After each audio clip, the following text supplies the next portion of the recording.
Hello. Today we will talk about anti-spin rubbers. What are they for? Some people might say that they are not needed at all. Just take pips in rubbers and play like normal people, without ruining the fun for everyone else. And those who still choose anti-spin rubbers are either perverts or elderly people who are physically limited and can only stand by the table and move slowly from side to side. Well, yes, that happens too. There are not many people around us who play with anti-spin rubbers, but in Germany, it is a popular type of rubber. Table tennis is extremely popular among all age groups in Germany, and many people play with pips-out rubbers and anti-spin rubbers. I have seen even relatively young players using anti-spin rubbers in the second or third Bundesliga. So, the first reason why someone plays with anti-spin rubbers is simply because they like it. For example, you had the opportunity to take someone's racket with an anti-spin rubber and try it out. You took it for fun, to block, to poke around, and you liked it. And now you have assembled a racket with an anti-spin rubber and you play with it.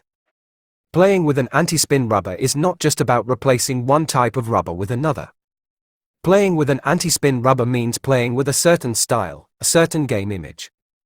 You cannot play with an anti-spin rubber the same way you would with two pips in rubbers. You will play significantly differently, and this process, plus the feeling in your hand from hitting the ball on the racket, can be just as enjoyable as playing with two pips in rubbers or playing poker. I used to play with two pips in rubbers, and I got bored of it. I tried playing with one pips in rubber and one anti-spin rubber. Of course, this changed the game image for me, and I liked it. I played with this anti-spin rubber for over a year, even experimenting with reducing its grip. The process of playing with this anti-spin rubber fascinated me, and I started getting much more pleasure from playing table tennis. By the way, this anti-spin rubber was called Butterfly Super Anti. It is probably the most common anti-spin rubber of all, or the one that was sold in the largest quantities. But I don't recommend this particular anti-spin rubber to anyone. 10 to 15 years ago, it was considered good, but since then, the balls have changed significantly, the spins have changed, and the manufacturing technologies of rubbers have also changed a lot. If you want an anti-spin rubber, I recommend you choose from the range of anti-spin rubbers from the German brand Dr. Neubauer. At Dr. Neubauer's, you will find a wide variety of anti-spin rubbers. Slow, fast, soft, and hard, with thin and thick sponges, glassy and grippy. In general, there are anti-spin rubbers for every taste and for different styles of play. Dr. Neubauer does an excellent job. He has earned a reputation as a producer of good pips-out rubbers and anti-spin rubbers. I've tried many anti-spin rubbers. They're pretty awesome, in a good way. These are modern rubbers based on the latest technologies, taking into account the current realities in table tennis. At least that's what we select in our store. By the way, if you haven't played with anti-spin rubbers yet, make sure to like this video, just in case. You can do it right now. Next, playing with an anti-spin rubber allows you to play close to the table, similar to how players use long pips. The pros and cons of this style of play compared to long pips are subjective. The anti-spin rubber provides a more understandable and stable bounce for its owner. The racket is heavier and significantly larger compared to pips without sponge. Some anti-spin rubbers can produce very dead blocks with backspin, which is not achievable with long pips. The feeling when interacting with the ball is also very different. This can also have a significant influence on choosing anti-spin rubbers.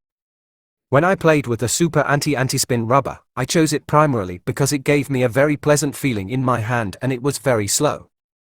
At that time, I liked having a very slow rubber on my backhand.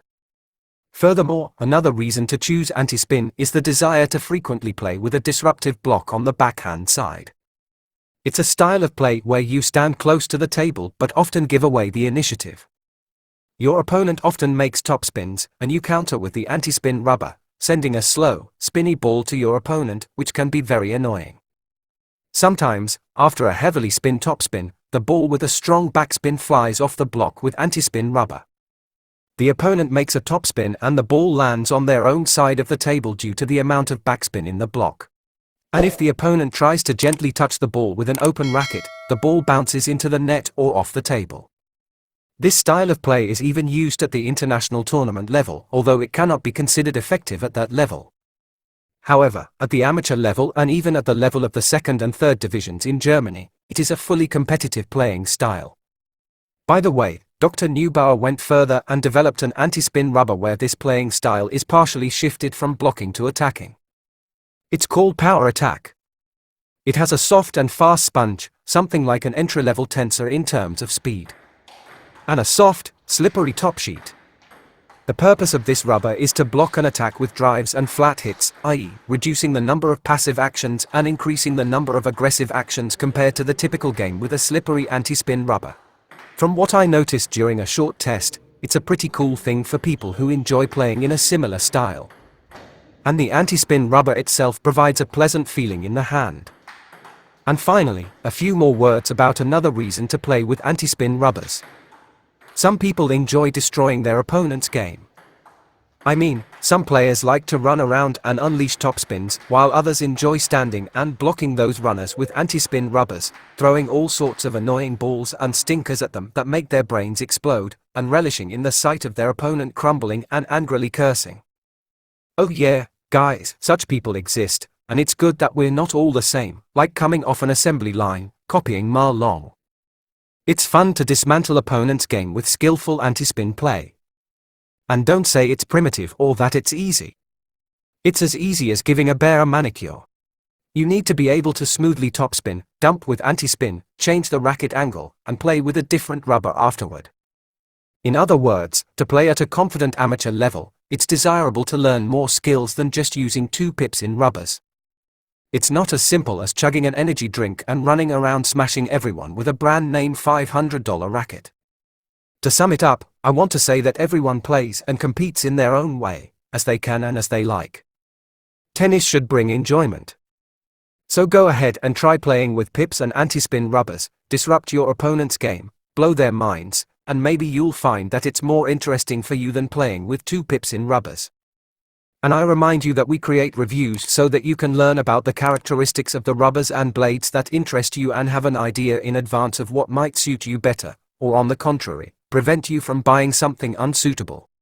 With this same goal in mind, the TT Maximum Store website has a detailed system of filters and characteristics to help you understand the topic of each rubber or blade and the properties they possess. So visit our website, and if you need assistance and consultation in choosing, write to the contacts provided on the website, and we'll help you out.